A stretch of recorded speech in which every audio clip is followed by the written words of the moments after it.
welcome to the very first episode of the Fancy Fry channel. I am your hostess with the mostest, sometimes known as Frybox64, but currently Fancy Fry.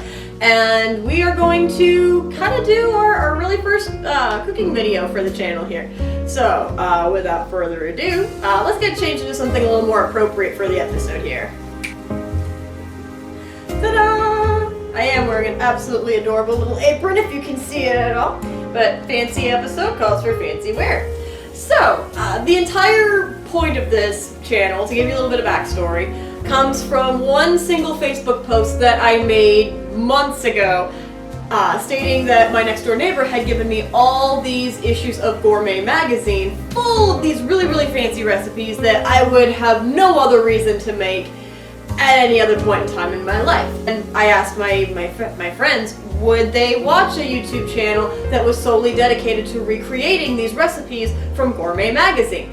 And with the very positive response of, I think 4 people, that was enough to convince me that we needed to set up this whole other channel, FancyFry'sKitchen here, to go ahead and make these recipes. So, without further ado, what we're going to be doing in this channel is, like I said, we're going to be recreating some of the recipes from the, at this point, discontinued Gourmet Magazine. And I have boxes full of these things, so we're going to be having a lot of different episodes about these guys. So, one thing about the Gourmet Magazine is in the middle of each issue, there's like a whole menu for celebrations that you would do for each month of the year. And since we're keeping with the Christmas time, Thanksgiving theme of things this time around, I figured we would go ahead and pull some recipes from the issue dated back to December of 1969. And so their center, look at that there. Their center fold for their magazine, for their December issue is Christmas, I'm gonna butcher it, Reveillon in the French manner. I did not take French in high school. Don't judge me if I butcher that. So, what we're cooking today, we're going to be taking 3 of those little side dishes, which aren't that difficult to do, and we're going to be recreating those for you through today. We're going to try to make them look nice. We're going to try to make them look at least halfway presentable here for you guys. I know I'm not gourmet level. I graduated from community college, but I'm going to at least give it a shot here. So today, we don't have pictures of what they look like, but today, what we are going to be trying to make is glazed chestnuts. I don't know if you can see them here, but glazed chestnuts. Endive and Beet Salad. Yes, they're actual beets. Organic beets, if I may say. And Cardoons. I know, he looks a little bit, kinda, you know, dying on the outside a little bit there. But we do have some slightly fresher stalks in the center. We are still going to make something with this because I'm not going back out to Fresh Time to buy another one of these things. They didn't even have these on the shelf. So, with my best friend, Coffee, we're going to get started on this. We're going to make some lovely little recipes for you today. Alright, so I'd like to introduce you all to the star of our show today. This fellow's name is Cardoon, or Angry Celery as we know him around the house here. Basically a cardoon, from what I understand, after doing a very quick Google search, is a cross between an artichoke and a thistle. And it's apparently, from what Joe has studied up on, it's supposed to be very bitter. We're going to see how this works today.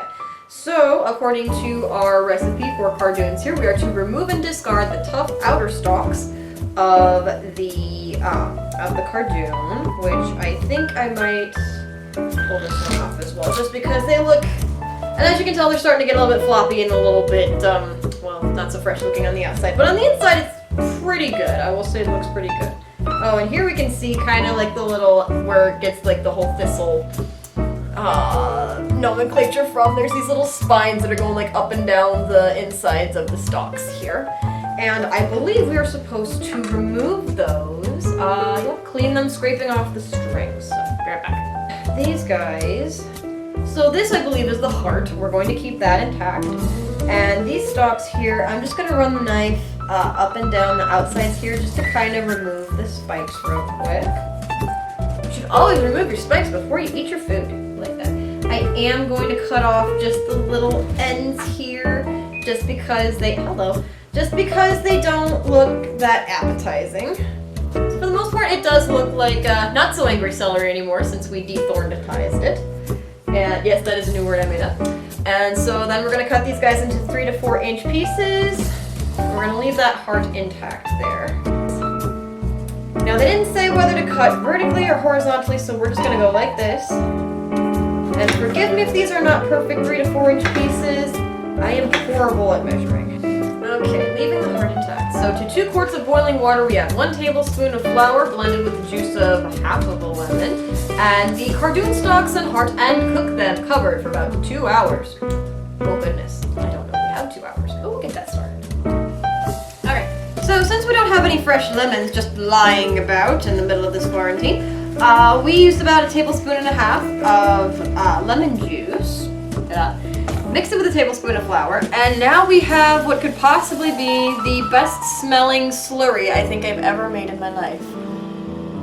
So while we're waiting for the water to boil for the cardoons, we're going to go ahead and get the chestnuts prepped real quick here. So our other recipe that we're going to be making is glazed chestnuts. And how we're going to start that off is, first I'm going to preheat the oven real quick. 350, there we go. Next, we're going to take the chestnuts. I know there's not nearly 2 pounds here, but we're going to work with it. And we're going to make a cross on the flat side of the chestnut. So, I don't know how exactly we're going to do that. Oh. So I think that's a pretty good cut right there. And we're just going to keep doing that with our little chestnuts. And hopefully by the time we are done, our water will be ready to receive our cardoons. I'm going to hope I don't cut myself doing this. I think the crosses in the shells will make it that much easier for us to peel the shells off, because it'll have a little point for us to pull up the shells and get them peeled while they're still hot. Some of these things feel like they're full all the way to their skins, and others just feel like they are hollow shells with like nothing inside. A lot like how some of us are feeling lately, I imagine. Wow. What? There we go.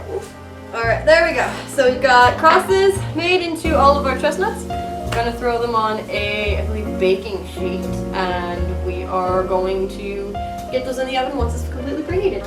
They should have a lot of oil inside the shell. It'll be fine. Let's get these guys all spread out on the tray, and then we're just going to wait for the oven to preheat. Excuse me. Hello. Maybe I should back it up a tiny bit. There we go. Okay. So what we're going to do here is, we've got a decent bubble going on here, so I'm going to say that that's okay to go ahead and Got the rolling. We're going to go ahead and add our flour lemon juice roux. Look at how that responds when we throw it into the water. Gross. And get all of it very deeply. There we go. Okay, we're going to mix that really quick. There's a science experiment for you. And She brought out the real whisk, everybody. Yes. Because I'm not liking how it's clumping. We're going to whisk that up a bit, just to make that incorporate itself. And then we're going to, well, it kind of clumped up a little bit, but that's okay. Stick you in there. And we're going to stick the rest of, I don't know how well you can see these things or how well you can see the pops. We're going to stick these guys in here. It doesn't look tasty. And we're going to put the lid on that. We'll bring that down to a slightly lower thing. And there we go. And we are going to, I don't know if we have a full 2 hours to spend on it, but we'll give it a shot and see what goes. So at this point, we have our oven preheated. The saucepan has gotten very angry at the cardoons, and we are wrapping up our beets to cook them in the oven, along with our chestnuts, which all gonna get thrown in at this point. Chestnuts are gonna go in for about 10 minutes. The beets are gonna stay in for a little bit longer. Let them cook. And there we go. Alright, so we are about a minute or so away from the chestnuts being ready to pull back out of the oven. Let's see. While we were away, I went ahead and chopped up some parsley, which we're going to be putting onto the Cardoons later on when they're all finished.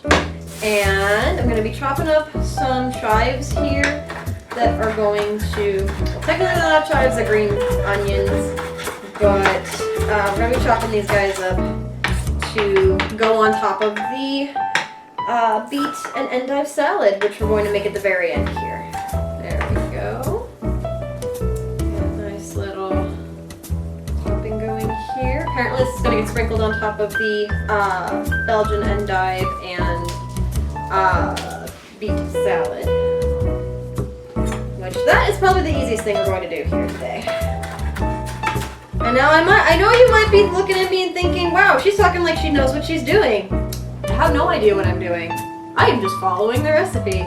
And the recipes in here don't have really like step-by-step instructions. They are just little paragraphs of, now you're going to do this, now you're going to do this, now you're going to do this. Doesn't even tell me what ingredients I'm going to need until like 5 sentences into said recipe.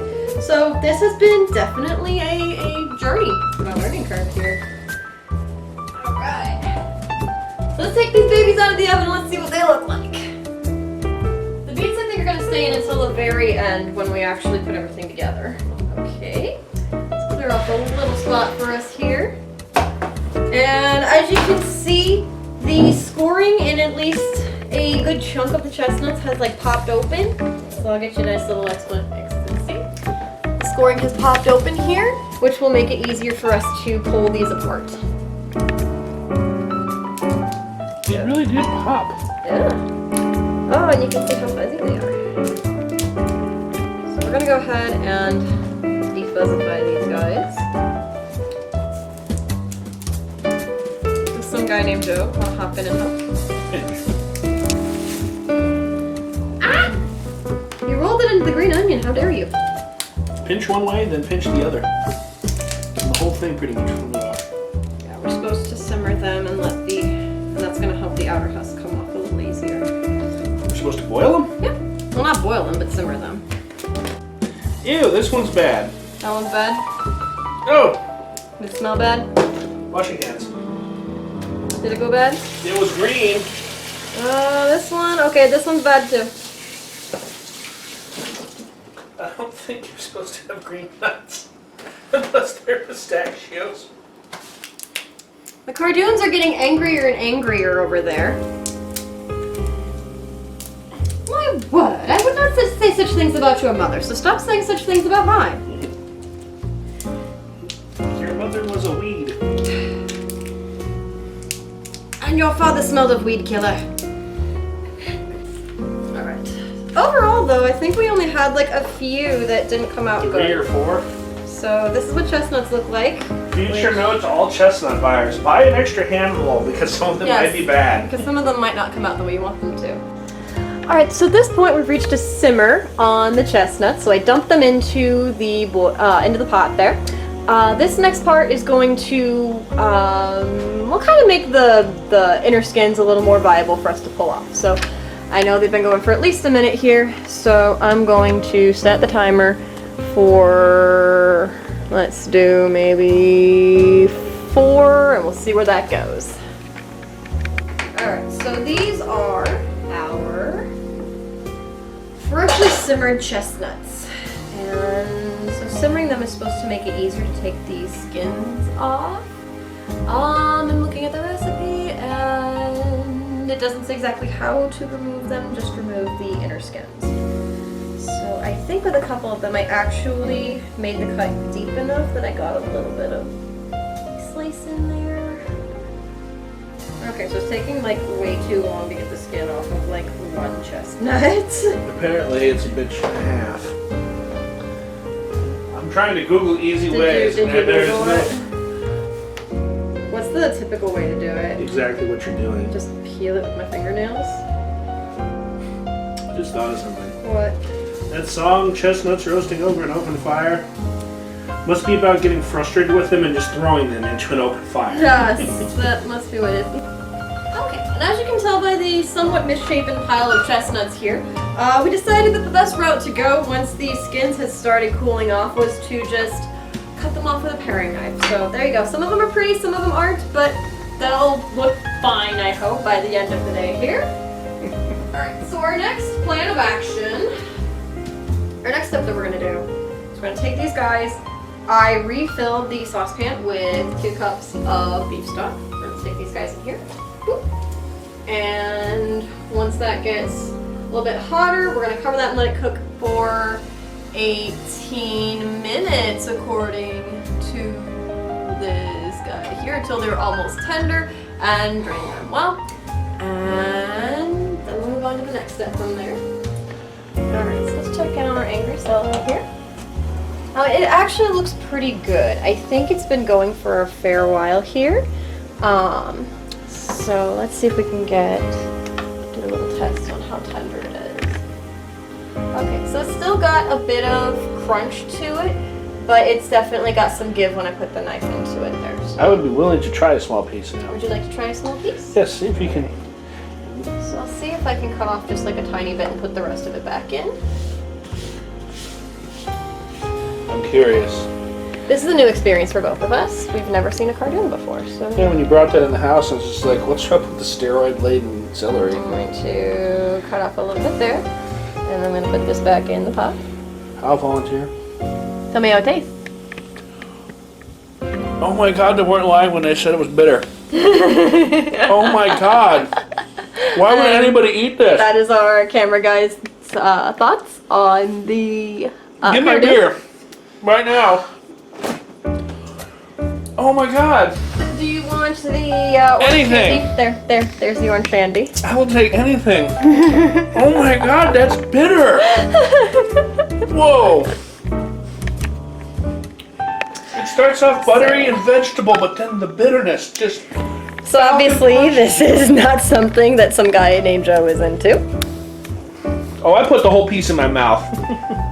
Don't you try to put half in there. I'm not trying to put half in first, not half in. Give it a few seconds. The bitterness really comes out of nowhere.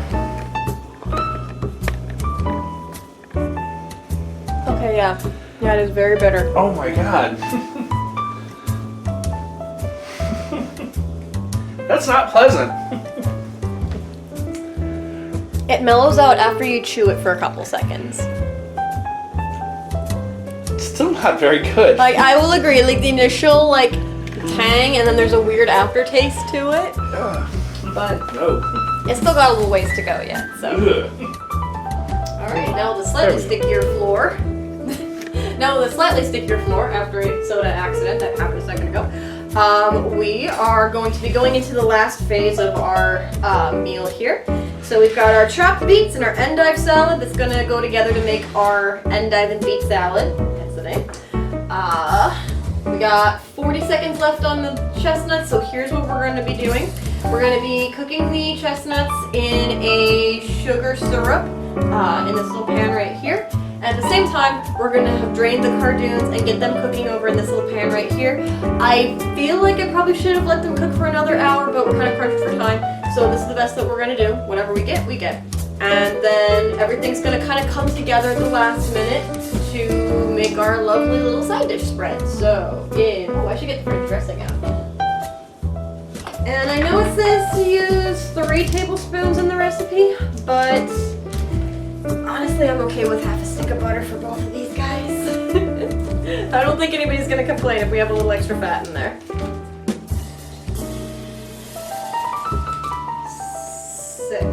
So we've kind of got a little overlapping, or attempting to overlap flower design here. Flatten you up just a tiny bit. There we go.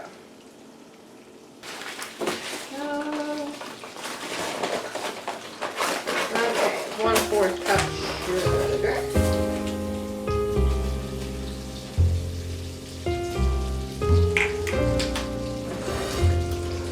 I'm gonna use my favorite spatula for this one. cameraman is nodding off because it's so interesting over here. I'm awake. I can see you nodding off back there. It's warm and it's quiet. If I'm boring you, just let me know. So as you can tell, there's still quite a bit of sugar. It's still kind of got that like grainy texture to it, but it is getting a nice golden brown color. Which is what we're going for. You're just putting the leaves on it like that? It says just to arrange the leaves on the plate, put the beets on top, and then drizzle with French dressing. That's literally all it is. I know. I think it's supposed to be like a little palate cleanser or something. Go. And that turned our lovely golden brown, which means that it's ready for the chestnuts.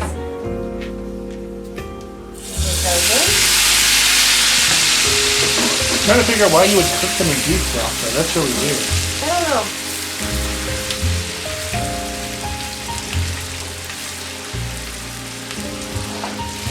Okay.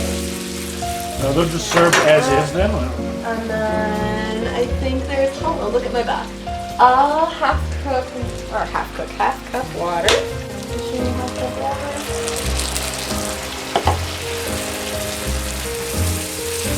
Cook it down, I'm guessing. Cook it down a little bit. And we're gonna let that cook until it cooks down a bit. In the meantime, we're gonna get these guys drained real quick. Gross things.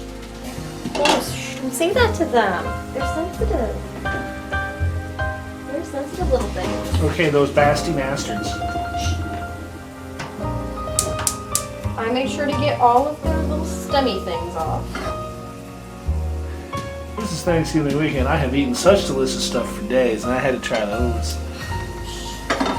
You wanted to be here, don't Yes, forget. I did. Okay, so we've added the cardoons to the saute pan. Let me push these guys around a little bit. And just a couple minutes should be fine. You can see that the cardoons are definitely very tender. I can get all the way through it with just the plastic spoon there.